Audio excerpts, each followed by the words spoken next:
For some migrants coming to Denver, their time at a city-run shelter is running out. They only get 14 days. Many do not know what will happen next. Another 16 migrants arrived overnight. Right now, there are 877 people in city or partner emergency shelters. Denver's helped almost 4,400 people since December 9th. 9 News reporter Angeline McCall spoke with a man from Colombia about his plans. With each passing day, people who are using the city-run shelters are hoping to come up with a plan. No sé qué vamos a hacer, de verdad que sí. Es bastante preocupante para nosotros. Joan Sebastián Arias Salinas and his friend Alejandro hope to settle soon. Me quiero quedar en Denver, de verdad que sí. They need to find another option for housing within 14 days. No es suficiente el tiempo, de verdad que 14 días es muy poco tiempo para nosotros porque se acaban los 14 días, entonces nosotros, ¿qué vamos a hacer? No tenemos familia en este país, entonces vamos a salir con estos fríos, no sé qué vamos a hacer con la comida. Es bastante peligroso también para nosotros. The city says they won't get kicked out if that deadline comes. Our goal is that everybody has a safe landing.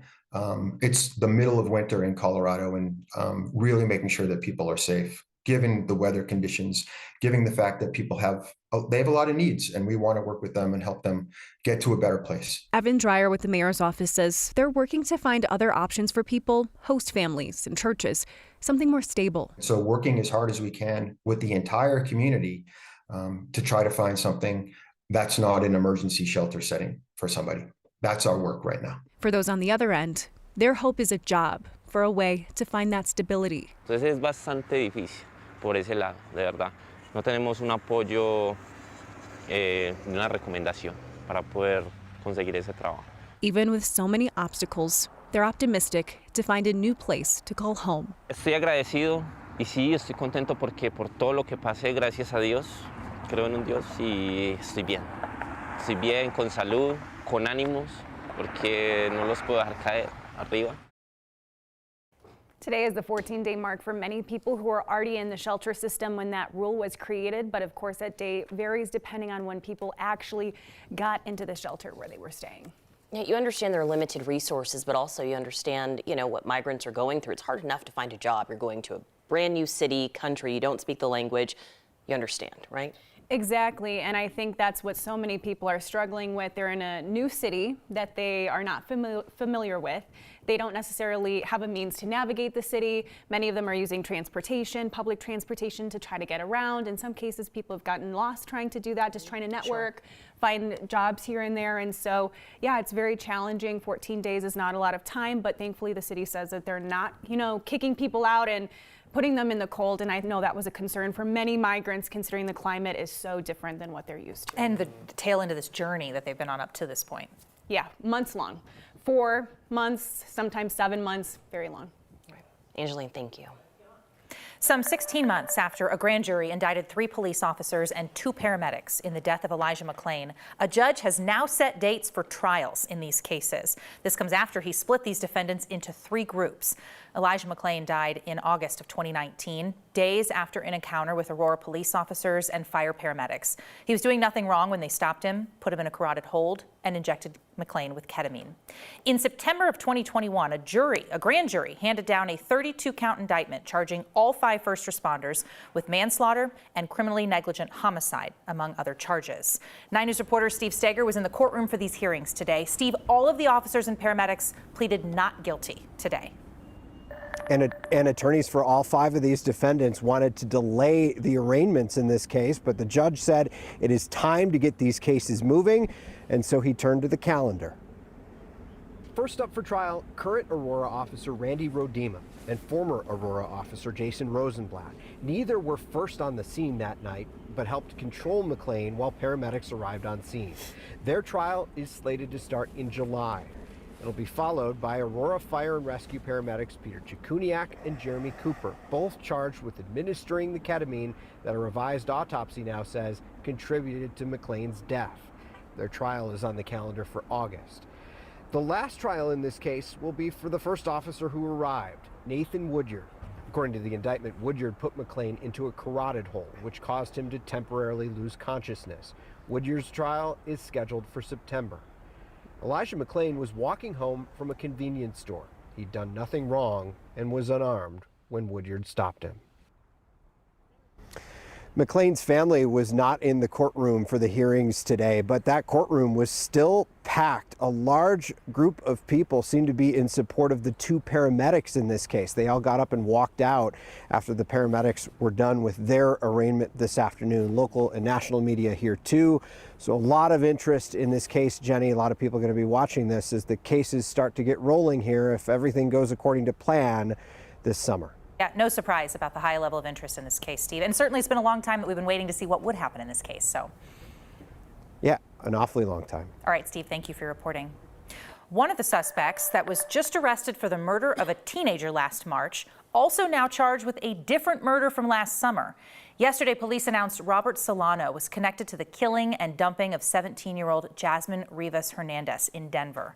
Solano is already in jail now, accused in the deadly shooting of a man in Lakewood in a car wash in July. He faces 1 charge for the Denver murder and 15 charges for the Lakewood death. Club Q owners want to make a permanent memorial for the victims of November's deadly shooting. They're already working with a Colorado Springs architecture firm on a memorial to stand outside the club. 5 people were killed, 17 others were hurt. The same firm is also donating time to help redesign Club Q itself. No word on when the club could reopen. A collective sigh of relief for Taco Bell fans tonight. Sheriff's investigators say there is no evidence any employees put rat poison inside a customer's burrito. Arapahoe Sheriff's Office officials say that they were called to a Centennial Taco Bell Sunday for an argument between a customer and employees. Then several hours later, they were called again, but to a hospital for a male patient who claimed he ate a taco with rat poison inside. It was the same customer. Sheriff's officials say they could confirm it was indeed rat poison, but after reviewing camera video from inside the Taco Bell, they couldn't find any evidence that employees tampered with any food. Investigators say they've tried to follow up with the man about the findings, but they haven't been able to get in touch with him. We are once again under a winter weather advisory. You're looking outside the boss's office here at 9 News, looking at Denver. I see some snow still on the ground, but nothing new falling at this point. But it is a little cold, and Greg says we've got some more things coming this weekend. What do we have coming this weekend? Sunday night specifically. Well, I promise you it's cold, and Sunday night specifically, we're getting more snow. And no! Now, I know. Well, it depends on who you ask, right? It depends on who you ask, because the kids, I'm sure, would love another snow day on Monday. And we could be getting another snow day depending on how much we get. But real quick, let's take a look at the forecast as areas of southeastern Colorado are under a winter storm warning and winter weather advisories. Lyman, 2 to 7 inches. I'm thinking more on the 1 to 2 inch side of that. However, a little bit more snow down towards the south and eastern portion of the state. In the Denver metro area, 16 degrees all under mostly cloudy skies and a little bit of light snow here. Cloudy for tomorrow, high temperatures on the chilly side, more snow on Sunday evening. Of course, I'm going to be talking about that and a whole lot more coming up. Thank you, Greg. It may have taken nearly 2 days, but the last piece of debris from that 21 vehicle pileup near Strasburg finally gone. And Interstate 70 east of Denver is now fully reopened. That crash happened on Wednesday. 2 people had minor injuries. The winter weather has caused a lot of problems this week, we know that, but it's not the reason that some people in a mountain town have gone 2 weeks now without getting their mail. The Postal Service knows all about this problem in Buena Vista. USPS, says they have not met their service expectations. They blame staffing. They're currently hiring 2 full-time carriers, 4 substitute carriers, and 3 clerk positions, all just in 1 post office in Buena Vista. And then lately, probably within the past 2 weeks, we haven't received anything. No junk mail, no letters, no anything that we've ordered. Not even the junk mail. USPS is planning to send workers from other locations to BV for 2 to 3 weeks to play catch up. For now, the postmaster plans to prioritize delivering people's medications. As Littleton officials work on a cleanup plan for the meth contamination at one of its libraries, the Englewood Library and the downtown Boulder RTD station remain closed for the same reason. RTD has now moved that ticket counter to its building in Depot Square as the mitigation continues. Still no timetable yet for reopening. Plus, Englewood officials tell us they don't have a reopening plan either. They're still getting bids for the cleanup, and once a contractor is chosen, then they'll finally release their anticipated timeline. An Aurora City Councilwoman falsely accused of child abuse has won a $3 million defamation lawsuit against the woman who made those fake claims.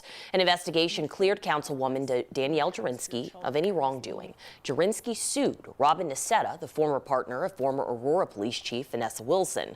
Niceta is accused of filing a false child abuse claim against Jurinsky one day after Jurinsky called Wilson trash on the radio. Niceta still faces charges for the false claims and has a trial set for May. It's a big day today, and it's a big night for the stock show. Very last weekend of the stock show. Just ahead, we take you to the most unique tea time, and we'll preview tonight's big auction.